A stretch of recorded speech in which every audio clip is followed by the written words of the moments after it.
everybody, Punisher88 here, coming to you live once again with another edition of the Lame Supervillain of the Week. Now before I get started, I just wanted to say I hope everyone had a great weekend. Hope you guys got a lot of cool geeky goodies and whatnot, and I hope you guys are having a great week. Now, I know for some of you out there in the comic book community, that hasn't been easy. Now, I won't go into detail, but let's just say things were said, people were called out, and in certain parts here on YouTube, right now there's a, pardon my expression, great big clusterfuck of mental stupidity going on, and I think it really sucks. And to those of you out there who were called out and targeted by what's going on, I just gotta say, I'm pulling for you guys.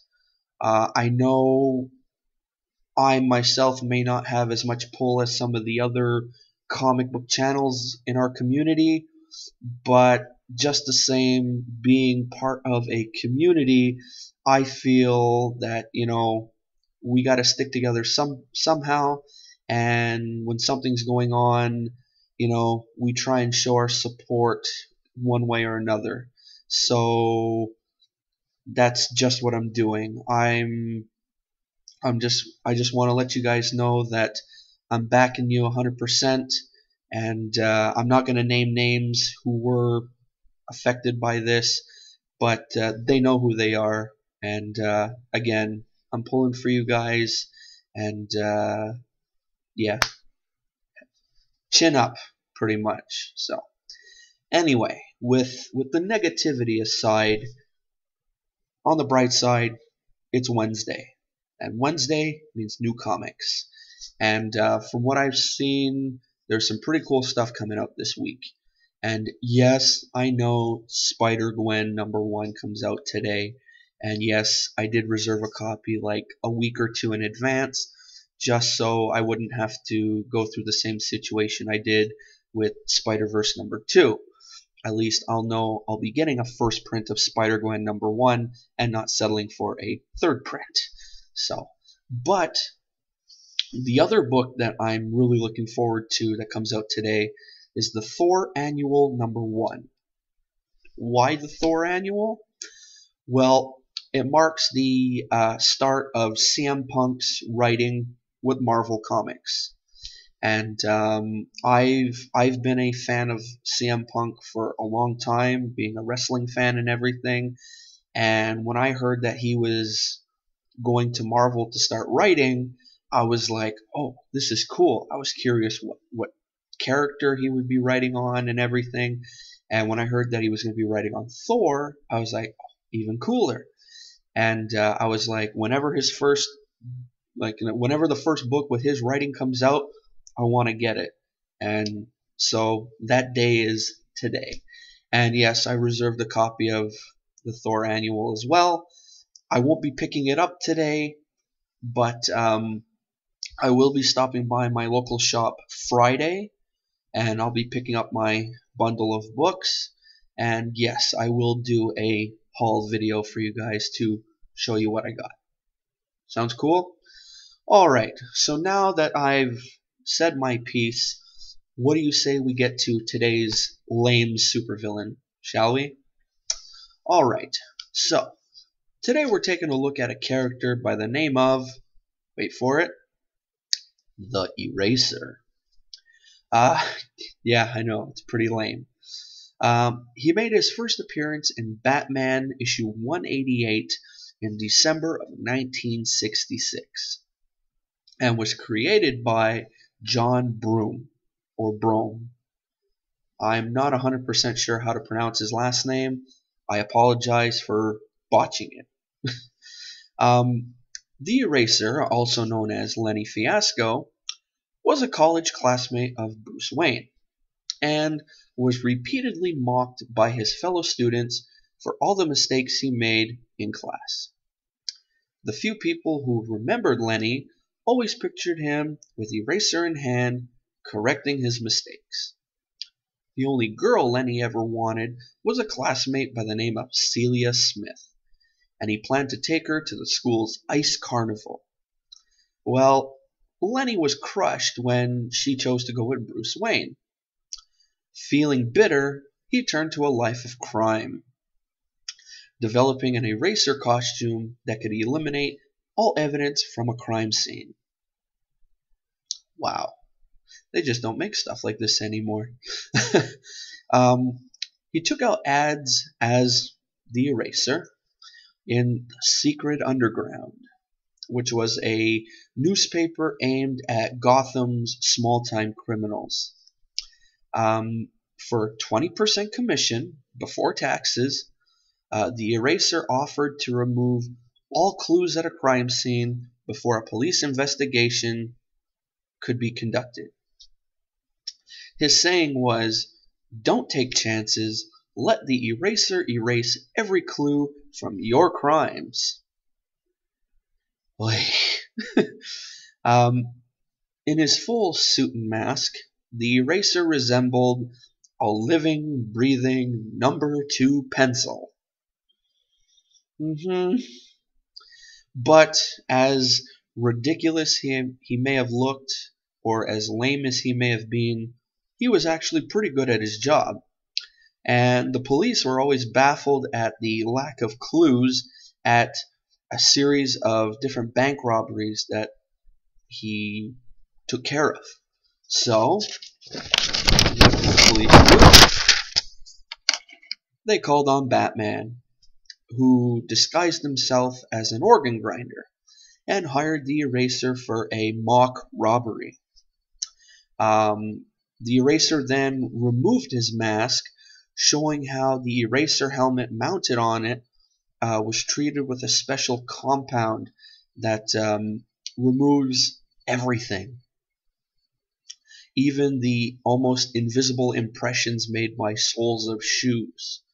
The Eraser eventually recognized Bruce Wayne through his disguise and explained that for years he had sat next to him attending college classes, smelling the special shaving lather he used, and he was able to recall the smell when he sniffed it once again. Placing a hand on Bruce's shoulder, Lenny basically revealed that he confirmed Wayne's identity because an individual's skin acid makes any shaving lather he used react differently than someone else's. So what it all came down to was the type of shaving lather he used. Oh boy. I gotta take a sip of water. Oh man, this is something else. Anyway, he then told Bruce that he had become a criminal because Bruce shattered his dreams of going out with Celia Smith. So he basically went through the classic supervillain monologue deal. Bruce didn't even remember Celia's name, which he kind of should have thought about saying because it kind of made Eraser go into a rage. And doing so, he knocked Bruce out with sleeping gas. Pretty straightforward.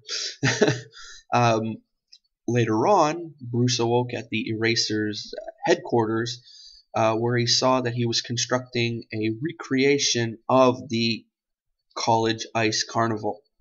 So the Eraser, I guess, had plans, but he never got a chance to carry them out because Robin arrived as a distraction, giving Bruce enough time to change into Batman. And then what followed was pretty funny. Batman beat up the Eraser and sent him to jail. Now, while in jail, Batman presented Fiasco with a giant eraser and advised him to make a new start in life with a clean slate. That's Batman's attempt at a joke. You know, for such a serious guy, he cracks one every now and then. And let's just say Lenny wasn't amused with Batman's joke. I thought it was funny. Uh, the Eraser has made some minor cameo appearances in post-Crisis continuity, but nothing really like ground shaking because he's a minor villain. Um, Lenny Fiasco as the Eraser has returned as part of Bruce Wayne's imagination in the Batman RAP story, as well as the Eraser also appeared in Neil Gaiman's 2009 story, Whatever Happened to the Cape Crusader, which shows the effects of Batman's death on his enemies and allies. Um, some powers and abilities of the Eraser. Well, the Eraser wore shoes tipped with pencil point blades that could also release a sleeping gas, which we just heard about. And also, we know that he wore a mask topped with a giant eraser that could rub out evidence from crime scenes like fingerprints and footprints. Some notable appearances of the Eraser. Well, there was Batman issue 188, which was his first appearance in December of 1966. Ambush Bug Year None number 4 from December 2008. Batman issue 682 from January 2009. The Batman RIP story from February 2009. And the Whatever Happened to the Cape Crusader story from April 2009. Jesus, it seems 2009 was a good year for this guy. So those are just some books or, issues if you guys are curious and checking them out. With that brings me to the end of this little inside look at this week's lame supervillain. I know it's a little shorter than usual, but sometimes short could be good. Although with my rambling, it'll end up being a long video. But I hope you enjoyed it. And if you guys did, take a look around my channel. I got a couple other ones up already since this is still a fairly new series that I'm doing. But I enjoy doing it for you guys, and it seems to be accepted more and more with each episode I do. So, and thanks for that. But again, if you like this, take a look at some of my other ones. If you enjoy reviews, that's the main purpose of my channel. I also do unboxing videos, although I know some people aren't too fond of unboxings, but I do them anyway because I'm a subscriber to Loot Crate. So every month when my new crate comes in, I unbox it for my viewers. It's kind of my promise to my subscribers and everything. So if you enjoy that, take a look. I got a couple of them already. And yeah, and before leaving, make sure to click that subscribe button. And speaking of reviews, I will be posting later on the Punisher 88 Facebook page your guys' options for Thursday's review. It'll be the standard 4 options. I'll try and make sure they're good ones, and we'll go from there. And with that being said, that's about it. So until tomorrow, I hope you guys have a great day. I hope you guys pick up a lot of cool stuff today, again, since it's new comic book day.